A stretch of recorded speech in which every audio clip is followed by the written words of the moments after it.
अंदर क्या है? कौन से रंग का दिल है तेरा? क्या चाहता है? बोलो, जवाब दो। यूँ तो ऐसे बहुत सारे मूवीज़ बनते हैं, रिलीज़ होते हैं। कुछ लोग भूल जाते हैं, कुछ लोग किसी किसी को याद रखते हैं। बट कुछ मूवीज़ ऐसी होती है ना जो आपको रियलिटी चेक देती है, जो आपको ये बताती है कि हो सकता है जो आप कर रहे हैं वो सही नहीं है, या फिर आप जो कर रहे हैं हो सकता है वो आप फोर्सफुली कर रहे हो। सो ऐसी एक मूवी है जिसका नाम है तमाशा। अगर आपने देखी है तो आप जानते होंगे कि ये मूवी इतनी ख़ास क्यों है। और जो भी तमाशा ऑलरेडी देख चुके हैं वो वीडियो को देख सकते हैं, और जिन्होंने नहीं देखा वो भी देख सकते हैं। बट उनके लिए थोड़ा सा ये ओवरव्यू टाइप का हो गया कि आप इसको देखने के बाद अगर तमाशा देखते हैं तो आपको एक ओवरऑल नॉलेज रहेगी कि मूवी में क्या होने वाला है। सो मेरे according Tamasha is a poetic movie. होना क्या है? वही कहानी फिर एक बार। मजनू ने लिए कपड़े फाड़। पोएम का सहारा लेकर कुछ कुछ ऐसे बेहतरीन सीन बनाए गए हैं जो आप अगर देखोगे मूवी में तो अगर आप उस लेवल पे मूवी देखते हो, अगर आप कुछ एक्साइटिंग देखते हो तो आपको तमाशा बहुत अच्छी लगने वाली है। सो अगर आप ऐसे इम्तियाज़ अली की मूवीज़ देखो तो उन्होंने जितनी अभी तक मूवीज़ बनाई हैं सारे के सारे इतने अच्छे, इतने ख़ास, सबसे अलग होते हैं। जैसे जब we met, Harry met Sejal, फिर आपका Tamasha, rock star, all movies are so good and so fine. But आज के इस वीडियो में हम सिर्फ तमाशा के बारे में बात करेंगे। सो या लेट्स गो। 12 मुल्कों की पुलिस मुझे ढूंढ रही है और मैं यहाँ इस अनजान टापू में। सो हम समझते हैं कि वेद जो है वो एक ऐसा पर्सन है जो, या एक ऐसा बंदा है जो एक बॉक्स में बंद है, ठीक है, और उसे बस एक बॉक्स के अंदर की दुनिया दिखाई गई है और वो बाहर की दुनिया जैसे ही देखने की शुरुआत करता है उसे रोक लिया जाता है।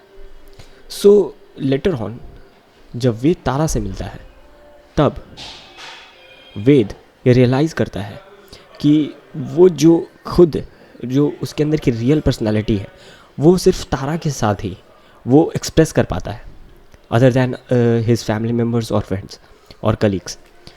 सो स्टार्टिंग में जब हम देखते हैं तो स्टार्टिंग में एक प्ले चल रहा होता है मूवी के, उसमें हम देखते हैं कि एक आदमी रोबोट के कॉस्ट्यूम में होता है जो ऑब्वियसली रणवीर कपूर होता है। लड़की रहती है दीपिका पादुकोण, वो उसका मजाक उड़ा रही होती है कि तुम तो बस दुनिया जैसे बोलती है तुम वैसे करते हो, तुम तो कठपुतली हो, तुम रोबोट हो, बट जब भी तुम्हारा दिल कुछ कहता है करने को तो तुम उसे छोड़ देते हो, रिफ्यूज़ कर देते हो। सो ये सीन आपको ये बताता है कि हम भी एक रोबोट ही हैं, क्योंकि हम एक पैटर्न पर चलते हैं जो ट्रेडिशनली सोसाइटी ने हमें दिया हुआ है। सो हम एक पैटर्न पे चलते हैं तो क्या होता है कि हम एज अ रोबोट वर्क करने लगते हैं। कब उठना है, कब सोना है, कब खाना है, कब पीना है, सब प्री प्लान रहता है, सब डिसाइडेड होता है पहले से ही। क्योंकि आप नोटिस करते होंगे कि सब बोलते हैं कि 8 बजे उठो, सॉरी 8 नहीं, 6 बजे उठो, 8 बजे तक पढ़ाई लिखाई करो, फिर स्कूल जाओ, कॉलेज जाओ, सब प्री प्लान्ड है। सो वेद अक्सर ऐसी ज़िंदगी जी रहा था और जब भी उसका दिल कहता था कि तुम कुछ और करो, जो तुम्हारा मन है वो करो, तो वेद उसको दबा देता। वो जानता था कि वो क्या कर रहा है, को जो कहा गया आप वही करोगे, आप पे रिस्पॉन्सिबिलिटीज़ थोप दी जाती हैं तो आप ना चाहते हुए भी आप उसको ही फॉलो करते हो, क्योंकि उसके अलावा आपको एक डर होता है कि क्या इस चीज़ में हमको सक्सेस मिलेगा या नहीं मिलेगा, या फिर इसमें हम सफल हो पाएंगे आगे चल के, इसमें फ्यूचर मेरा दिखता है या नहीं। सो इस डर के कारण हम बहुत लोग अपना पैशन छोड़ देते हैं। सो वेद यही करता है। वेद को अक्सर ही कहानियाँ सुनना बहुत पसंद होता है, तो वेद अक्सर बचपन में अपने घर से कुछ पैसे लेकर चला जाता है एक बूढ़े के पास कहानी सुनने। वो कुछ गड़बड़ है क्या? वो लास्ट टाइम आपने मुझे कोई और कहानी सुनाई थी जब वो बदमाश राजा रावण सीता को उठा के ले जाता है लंका, जिसका रोल पीयूष मिश्रा जी करते हैं। सो जो उनका रोल बहुत ही ज़्यादा अच्छा था, वो छोटे समय के लिए, लेकिन बहुत अच्छा है, वो इम्पैक्टफुल है। तो वो रणवीर कपूर को कहानियाँ सुनाते हैं और धीरे धीरे रणवीर कपूर अपने आप को उस कहानियों में ढूंढने लगता है। सो जब रणवीर कपूर अपने पैशन को छोड़कर अब जब जॉब कर रहा होता है तब वो एक ट्रिप पर जाता है और वो वहाँ तारा से मिलता है। तब से मेरा पीओवी ये है कि तब से वेद को एज अ ब्रेन दिखाया गया है और तारा को एज अ हार्ट दिखाया गया है। सो अगर आप वो सॉन्ग सुनेंगे ना, अगर तुम साथ हो, तो मैंने कहीं सुना था या पढ़ा था, मुझे याद नहीं, पर वेद होता है वो ब्रेन को रिप्रेजेंट कर रहा होता है जो ना चाहते हुए भी वो काम कर रहा है, और तारा जो है उसे बार बार मना रही है कि तुम ऐसा मत करो, तुम छोड़ के मत जाओ, तुम वो मत, वो उसे रोकती है वो चीज़ करने की। सो जब रणवीर कपूर अपने आप को खोजता है, रणवीर कपूर तारा से वापस मिलता है वो ट्रिप के बाद, तो तारा उसे भी कहती है कि वो अब शायद उसके बिना नहीं रह सकती है, वो उसे पसंद करने लगी है। सो रणवीर कपूर को जब वो उस फॉर्म में देखती है जो उसकी रियलिटी नहीं है, वो एक बनी बनाई दुनिया में रह रहा है, तो जब उसे वो चीज़ बताती है तारा, तो रणवीर कपूर यानी वेद का कैरेक्टर जो है वो तारा पे ही गुस्सा हो जाता है। वही तो तुम नहीं हो, मैं जानती हूँ तुम कौन हो। हाँ, तू जानती है मैं कौन हूँ और कोई नहीं जानता। मेरे घर वाले, मेरे दोस्त, मैं खुद नहीं जानता, मगर तू 7 दिन कोर्सिका में तू पक्का जाननी है कि मैं कौन हूँ। जैसा हम अक्सर करते हैं, जब हमें कोई कुछ समझाता है तो हम जब गुस्से में होते हैं या फिर हमारे पास कोई ऑप्शंस नहीं होते तो हम गुस्से में सामने वालों को ही कुछ बोल देते हैं। सो वेद एग्जैक्टली वही करता है। वेद तारा को कहता है कि तुम मुझे कैसे जान सकती हो, सालों से मैं खुद को नहीं जान पाया, तुम कैसे जान रही हो। बट जब रणवीर कपूर को ये रियलाइज़ होता है कि वो भी तारा को पसंद करने लगा है और शायद तारा जो कह रही थी वो सही है, शायद वो रियलिटी में नहीं जी रहा है, वो एक बनी बनाई पर्सनालिटी के साथ एक दुनिया में जी रहा है जहाँ पे उसका कोई एग्जिस्टेंस नहीं है, कुछ अलग नहीं है उसमें। एक लड़की क्या छोड़ गई, दिमाग ये ख़राब हो गया। वेद जब सब समझता है कि उसके साथ क्या हो रहा है, वो वाला जो पार्ट है मूवी का वो बहुत मेरा फेवरेट पार्ट है। वो उसमें एक गाना भी है वट वट अरिजीत सिंह का। सो उसमें वो अपने आप को ढूंढता है, बट लेटर ऑन जब वो घर जाता है अपनी जॉब से रिज़ाइन देके, वो बहुत फ्रस्ट्रेटेड जो रहता है, वो बचपन से ही जब उस पर रिस्पॉन्सिबिलिटीज़ थोप दी जाती हैं। तुम कॉलेज में बहुत अच्छा करो, मैं जानता हूँ, ऑल द बेस्ट। तो वो फ्रस्ट्रेटेड रहने लगता है।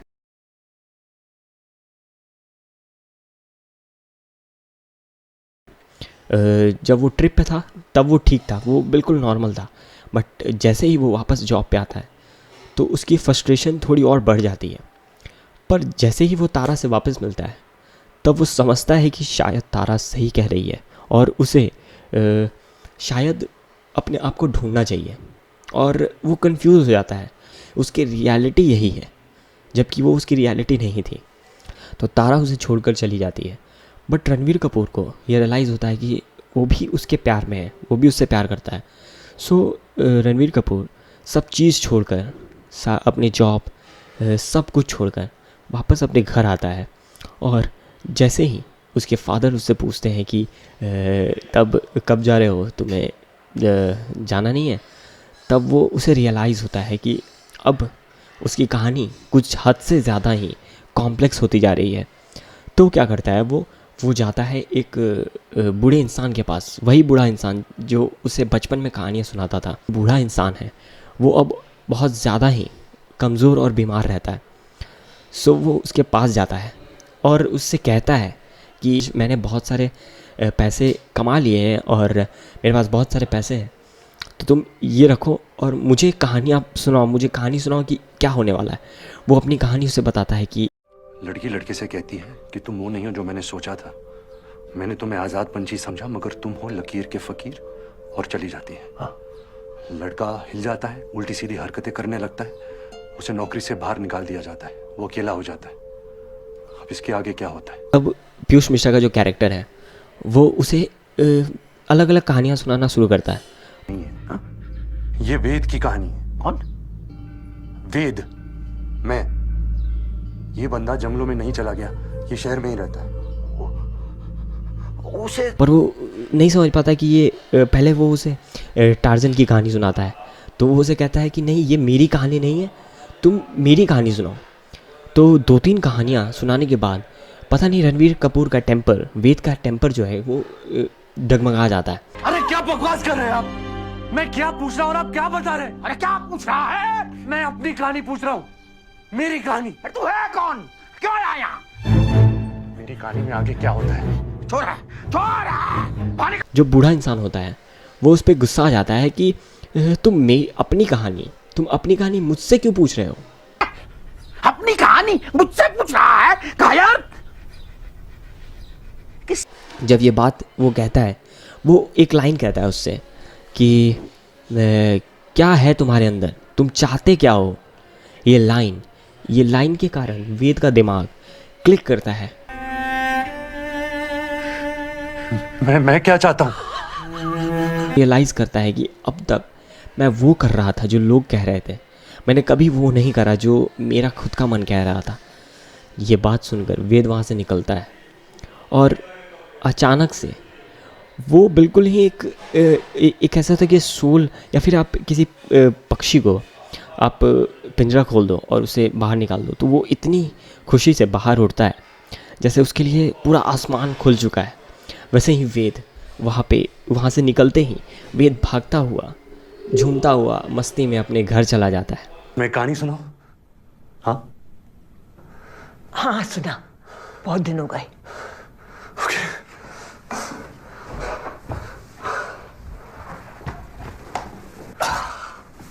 सो वो उन्हें बैठकर एक कहानी सुनाता है।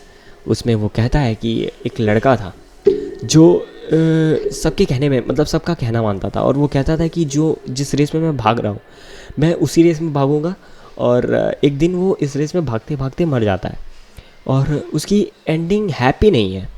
तो वो कहता है कि तो कोई बात नहीं, अपनी कहानी है, एंडिंग चेंज कर लेंगे। अपनी कहानी के खुद राइटर हो, खुद एक्टर हो, तो आप जो चाहे वो लिख सकते हो, इसमें कोई कुछ नहीं कर सकता। अगर आप चाहें तो आप अपने आप को ऊपर भी ले जा सकते हैं और अपने आप को बहुत नीचे भी गिरा सकते हैं। सो जब ये कहानी सुनने के बाद हिज फादर रियलाइज कि अब तक मैं कितना गलत कर रहा था वेद के साथ। ये मेरा फेवरेट है।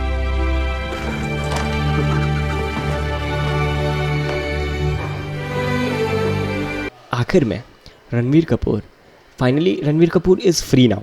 उसे अब अपनी ज़िंदगी का एक वो मिल चुका है, गोल मिल चुका है, और वो क्लियर है कि अब उसकी लाइफ क्या है, उसकी लाइफ कहाँ जा रही है। क्योंकि पहले वो बिल्कुल क्लियर नहीं था कि उसकी लाइफ के साथ हो क्या रहा है।